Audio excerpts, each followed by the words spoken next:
Dalam jemaat yang terkasih di dalam Tuhan Yesus, penuntun Saat Teduh Sinode Gereja Kristen Jakarta hari ini, Sabtu 22 Oktober 2022, penyembah 7 kali 24 jam. Matius 15 ayat yang ke-7 sampai ayat yang ke-9, Hai orang-orang munafik, benarlah nubuat Yesaya tentang kamu. Bangsa ini memuliakan aku dengan bibirnya, padahal hatinya jauh daripadaku. Percuma mereka beribadah kepadaku, sedangkan ajaran yang mereka ajarkan ialah perintah manusia. Kolose 3 ayat yang ke-23, apapun juga yang kamu perbuat, perbuatlah dengan segenap hatimu seperti untuk Tuhan dan bukan untuk manusia. Banyak orang Kristen terlihat aktif beribadah dan melayani Tuhan di gereja. Namun kehidupannya di luar gereja tidak sama dengan kegiatan ibadahnya.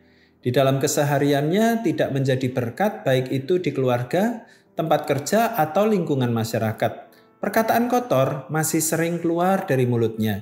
Emosi yang tidak terkontrol di rumah tangga, lingkungan pekerjaan, ketidakjujuran, dan masih banyak lagi hal-hal duniawi yang masih belum dikikis.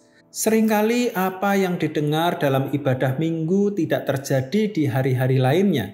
Inilah kemunafikan itu.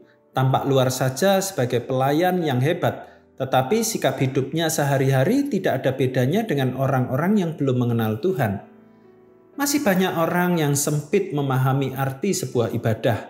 Mereka hanya memahami ibadah sebatas adanya puji-pujian, doa, khotbah, dan berkat penutup. Sebatas itu saja. Padahal ibadah yang sesungguhnya justru harus terwujud dalam setiap langkah hidup anak-anak Tuhan. Ibadah yang sejati adalah aktivitas seluruh hidup kita setiap hari. Semua yang kita lakukan harus dalam rangka memuliakan nama Tuhan.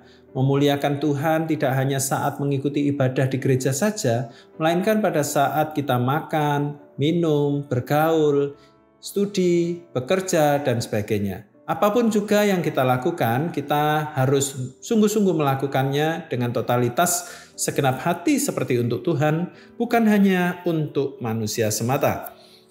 Ketika kita hidup untuk Tuhan, kita tidak dapat memberi setengah hati. Sebagian sisi hidup menyembah Allah, tetapi di sisi lain masih bermain-main dengan dosa sesuka hati.